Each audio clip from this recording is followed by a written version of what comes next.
all of the OP08 cards have officially been revealed, and I put together a pretty interesting Charlotte Pudding deck. So let's go ahead and talk about it today. Really quick, this is in no way a really heavy tournament deck. This is more of a, hey, there's some new OP08 cards. I want to try to put them into use, and I'm going to have a separate video later showing a much more competitive pudding deck. But today, this is going to be a fun one. So hey guys, welcome back to another episode. My name is Modmy, and if you like what you see on this channel, all the duels, all the deck profiles, please like and sub as we upload daily videos. So let's talk about pudding.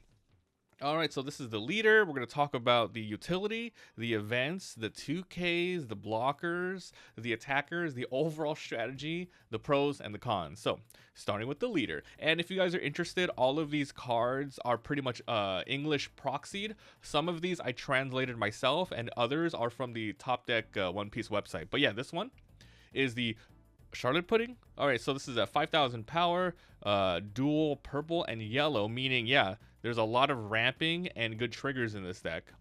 And Big Mom Pirates. When attacking, you may turn the top 2 life cards of your life face up. So this is mandatory. It's mandatory to do 2. You don't have to do it when you attack, but if you have 1 face up, 1 face down, you can't use this ability.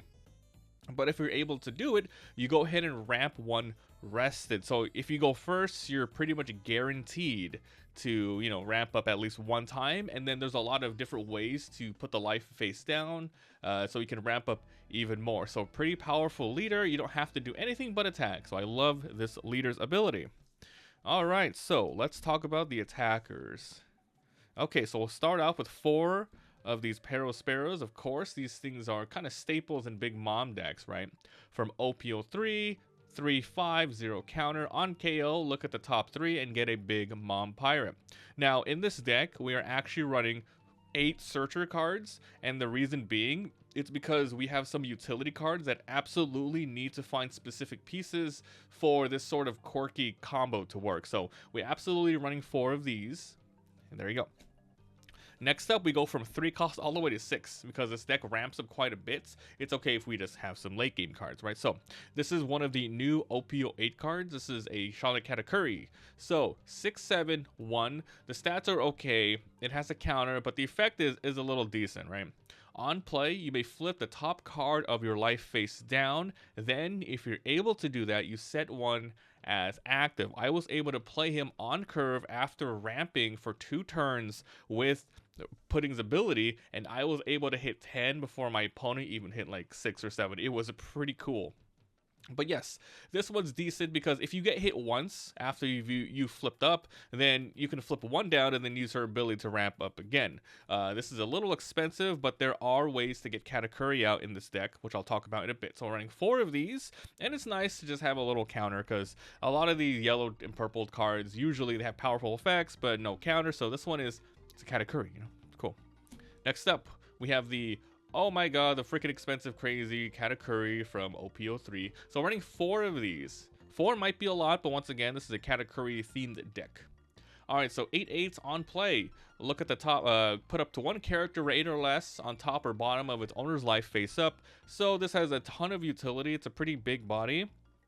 0 counter, but there's a lot of things that you can do to either heal yourself or remove a immediate threat on the board. There is a ton of good cards that you can put down, and they're mostly either blockers or 2Ks that you're going to be putting back on top of your life or just removing something from the enemies. So there you go.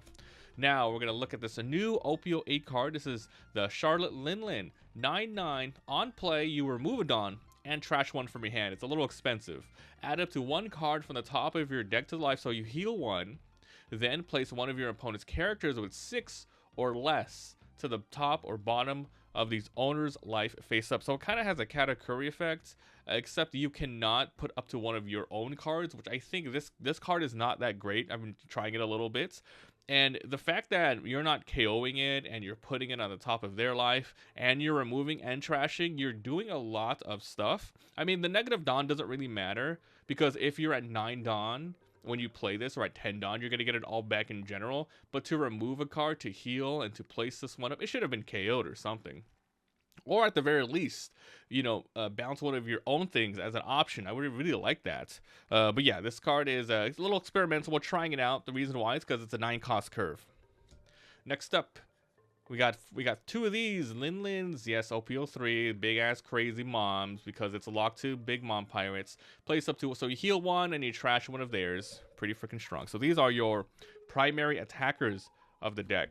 Now let's move on to the blockers. So we're running 4 of these Violas. This is a Dressrosa, so it is not searchable in this deck.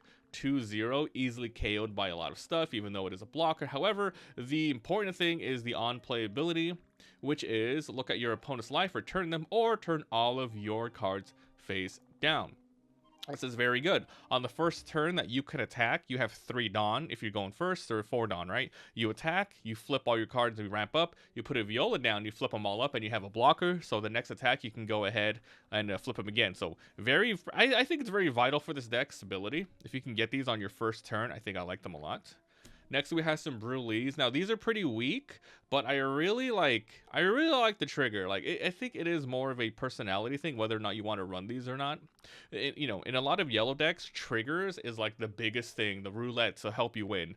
In this particular deck, though, there's not a lot of triggers, which is why we're trying to supplement it with some of these. So, yeah, Brulees.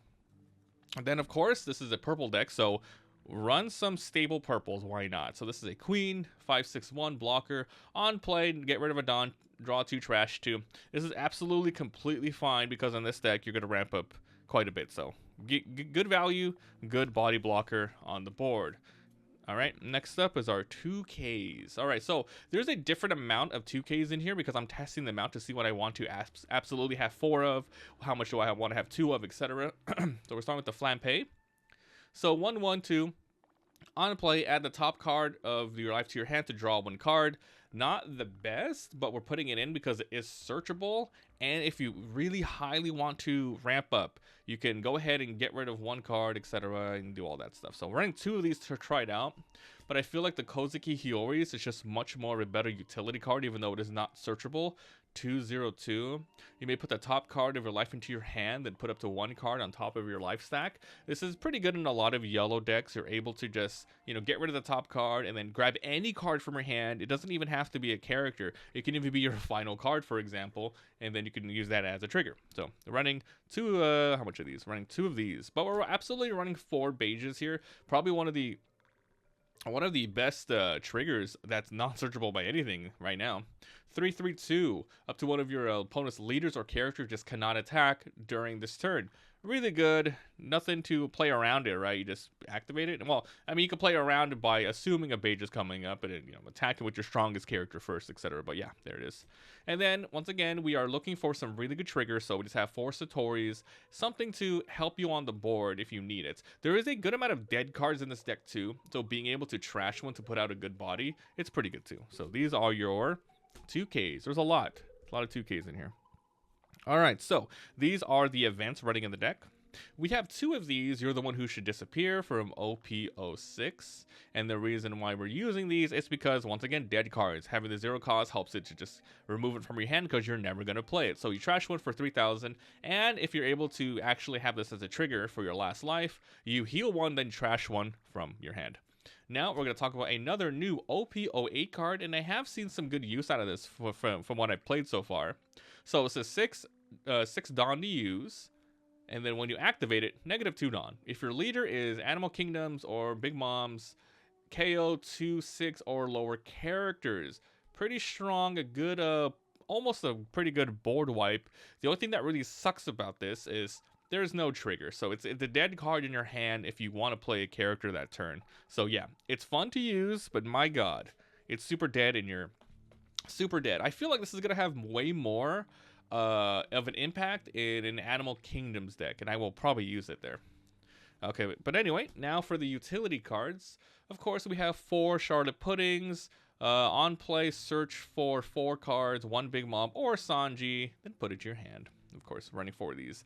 Now, for the theme of the deck, these are the new Katakuri's OP08. That's a 2 cost. Now, if you haven't seen this card, check this out. 2/3/1. Activate. You may trash this character. So pretty much, you can have it on the turn before or play it on that turn and activate its ability. if your leader is Big Mom, play up to 1 Katakuri. And there's 8 categories in here. There's the other category which I didn't put in this deck, which I might do later, which is the Rush category, and I'll talk about why I'm gonna, maybe change that out later. But yeah, so if you're leader, you play 1 category from your hand that's 3 or greater, and a cost that is equal or less to than the number of Dawn your opponent has. So late game, right? You have these dead 8 cost categories in your hand. You play this for 2. You trash this. You bring out the Katakuri. You now have 6 Dawn to work with and do other stuff, which is very, very powerful. So we have this one for bringing out the 6th one, and we have it for the on-play 8 one. So I want to maybe get the Rush one, because I found out when playing this deck, more often than not, I'm using Katakuri and I'm using the 9-drop Big Mom to like heal the opponent. So if you have the Rush Katakuri in, it gains Rush when the opponent has more life than you, which in this deck it's probably going to happen a lot. So I would rather have the Rush one in here. So that is the theme of the deck. You want to survive as long as possible, get a lucky trigger, have some blocks, ramp up with the Viola, ramp up with the 6-drop Katakuri, and then you have these for late game to help you combo out your 8-drop Katakuris. Because if you think about it, like when you're gonna have 8 Dawn or 10 Dawn, you can play this for 8, and then clear the board with like the Hakai events. So it's pretty fun and interesting. I found out that it's a little slow with my play. You're healing the opponent a lot, or you can put some stuff back on top of your deck. But yeah, this deck is just trying out a lot of the new OP08 cards. But yeah, this deck is pretty fast. You ramp up so fast. But yeah, I feel like this deck with the Katakuri theme, it's like whatever. It's for fun. And I'm going to have another deck in the future, hopefully making this a much more competitive pudding deck. And I think I know what to do next, because I can see the big flaws of this deck where it's fast ramping, but it's slow getting strong. And even if you're able to drop like this Linlan or this Katakuri very early, you're mostly healing the opponent unless you want to heal yourself, and at that point you're going to be pretty behind, right? But yeah, there's a lot of potential here, and I cannot wait to try out another build. So hey guys, that's going to be it. Here's the breakdown though. There are 10 2Ks, there's 22 1K counters in this deck. There are 14 0-cost dead cards, and overall 17 triggers, which honestly, 17 triggers in a yellow deck, a little uncomfortable. But that's the kind of thing I'm trying out. So we probably gonna dismantle this Katakuri deck and come out with something else. But that's what I've got. Let us know in the comments below what you think about this. Could you make this work? Do you think this is good? Or hey, give me some builds for the next pudding deck that we can come out with that's a little bit more competitive. So thanks for watching, and I'll see you guys next time. Bye.